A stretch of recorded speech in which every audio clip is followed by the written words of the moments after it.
Hello जी, नमस्ते। कैसे हैं आप सब? मैं Kavita Sharma, the tarot reader और न्यूमरोलॉजिस्ट। आज हम करेंगे 2026 यानी कि विर्गोस के लिए कैसा रहेगा और फरवरी का महीना क्या नई एनर्जीज, क्या अपॉर्चुनिटीज लेकर आ रहा है उनके लिए, और कैसे वो बिहेव करेंगे, कैसे वो डिसीजंस लेंगे, कैसी उनकी एनर्जी रहने वाली है, वो आज हम देखने की कोशिश करेंगे। तो देखते हैं कन्या राशि वालों के लिए कैसा रहेगा फरवरी का मंथ। ये दूसरी बार ऐसी एनर्जी आ गई है। माय गॉड, जनवरी की रीडिंग्स में भी कुछ ऐसा ही था। ओह महादेव, हर हर महादेव, हर हर महादेव। मुझे लगता है यहाँ पे ईगो ईगो खेला जाएगा, जैसे मैंने जनवरी में शायद रीडिंग्स में बोला था, सेम ऐसी ही एनर्जी आई थी। तो यहाँ पे एक्शन लेना चाहेंगे, लेकिन जो एक्शन लेंगे डायरेक्शन खुद को गलत देंगे, खुद को खुद ही गलत नेविगेट करेंगे, खुद को खुद ही कंफ्यूज करेंगे, सोचेंगे जैसे प्लानिंग और एक्शन नहीं लेंगे। एक्शन लेने की सोचेंगे, अपने पास्ट के कुछ खराब एक्सपेरिमेंट्स को, अपनी गलतियों को अच्छे से देखेंगे कि यहाँ पे हम गलत थे, यहाँ पे हमने चीटिंग की, यहाँ पे हमने बुरा किया, यहाँ पे हमने अच्छा नहीं किया, जस्टिस नहीं दिया।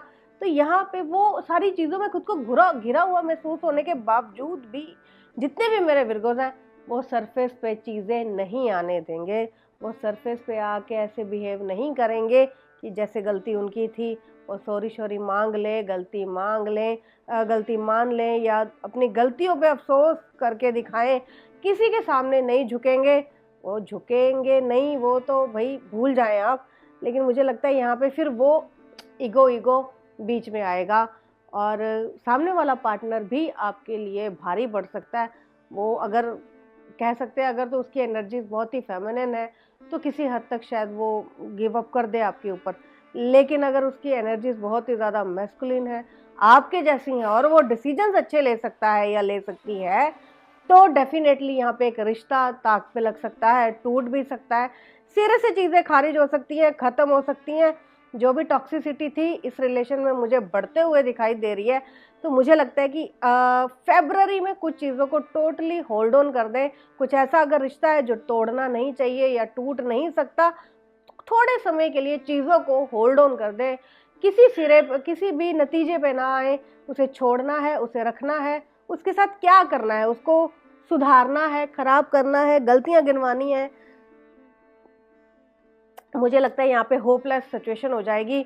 आपको जो बात करने के लिए अच्छे शब्दों का चुनाव है वो भी आप नहीं कर पाएंगे।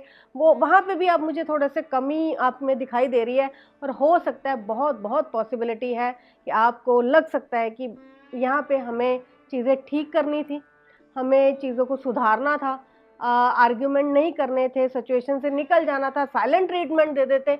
लेकिन फिर वो सारी चीज़ें जो हैं आपके नुकसान में जाती हुई दिखाई दे रही हैं। कोशिश करें,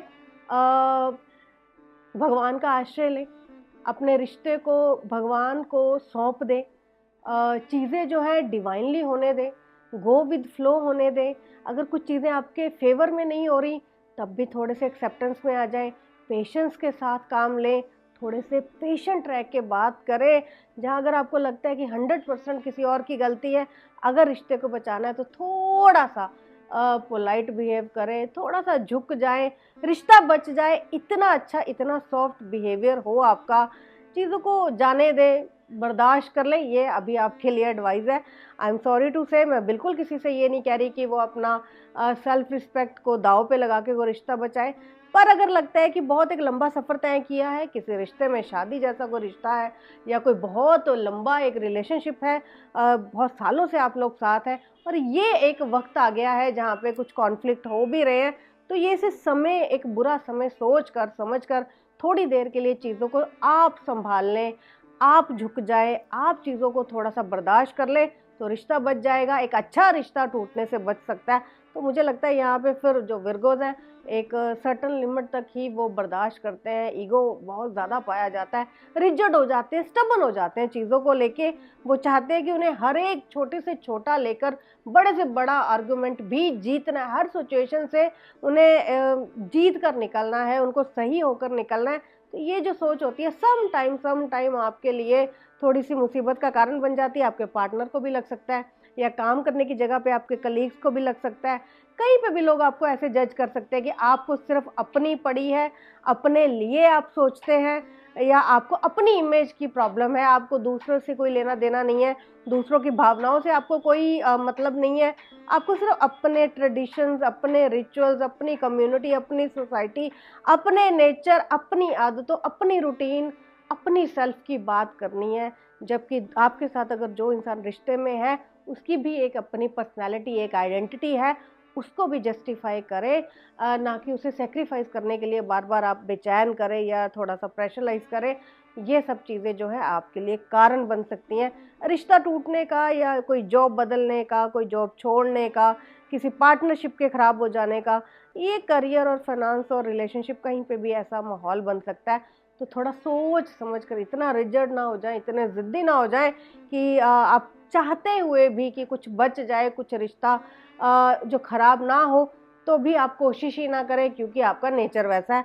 आप जहाँ पे अड़ गए, वहीं रुक गए, वहीं ठहर गए, और आपको उससे आगे बढ़ना ही नहीं है, उससे आगे कोई एफ़र्ट करना ही नहीं है, वो आपके नुकसान में जा सकता है।